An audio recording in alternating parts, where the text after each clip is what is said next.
जी नमस्कार। मैं शास्त्री आदेश चतुर्वेदी, प्रज्ञानम वेद विद्यालय। जैसा कि हम सभी को ज्ञात है कि फाल्गुन माह के कृष्ण पक्ष चतुर्दशी तिथि में अभी जो फरवरी माह चल रहा है, इसी के 26 तारीख को महाशिवरात्रि का पावन पर्व आने वाला है। तो महाशिवरात्रि के पर्व पर हम सभी महादेव का दूध दही से अभिषेक करते हैं एवं उनका पूजन इत्यादि करते हैं। तो 26 फरवरी 2025 फाल्गुन माह कृष्ण पक्ष चतुर्दशी तिथि है 26 फरवरी को, और दिन बुधवार है। तो हम लोग अभिषेक करते हैं। तो अभिषेक करने से हम सभी को सकारात्मक ऊर्जा प्रदान होती है। उसमें से कुछ चीज़ें खास हैं, जैसे कुछ महानुभावों को जिनका मन शांत ना रहता हो, उथल पुथल करता रहता हो, जैसे अगर हम पूजन कर रहे हैं तो हमारा मन लग नहीं रहा, हम पठन पाठन कर रहे हैं, पढ़ रहे हैं तो हमारा मन कहीं और लग रहा है।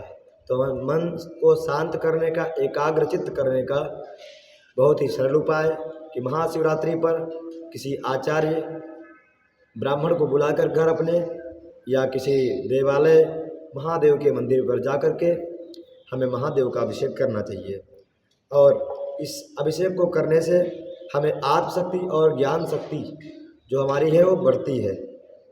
और जैसे कि जो लोग बीमार ज़्यादा रहते हैं तो उन लोगों के लिए भी बहुत ही सुनहरा अवसर है कि देवाधिदेव महादेव शिव शंकर भगवान का जलाभिषेक, दुग्धाभिषेक, पंचामृत अभिषेक करें और सभी बीमारियों से उनको भगवान की कृपा से राहत बहुत ही शीघ्र प्राप्त हो जाएगी।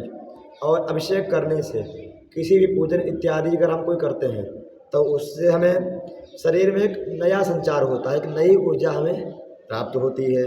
जैसे कई बार होता है कि हम पंडित जी को अपनी कुंडली दिखाते हैं तो उसमें बताते हैं कि सूर्य किसी और ग्रह पर बैठा है या हमारे ग्रह ठीक नहीं है, तो उसके लिए भी कुंडली में मौजूद सभी पापी ग्रहों का बुरा प्रभाव भी हमें महादेव का अभिषेक करने से नष्ट हो जाता है, खत्म हो जाता है। एक काल सर्प दोष होता है और राहु दोष, शनि दोष, ग्रह क्लेश, घर में अपने ग्रह क्लेश रहता है, घर में लड़ाई झगड़ा होते रहते हैं और आपस में कभी एकाग्रता नहीं हुई है। तो मैं निवेदन करूंगा कि 26 फरवरी फाल्गुन माह कृष्ण पक्ष 2025 चतुर्दशी तिथि है, बुधवार दिन है। उस दिन आप किसी भी मंदिर या अपने घर में किसी आचार्य को बुलाकर, पंडित जी को बुलाकर भगवान का अभिषेक करें, भगवान से प्रार्थना करें।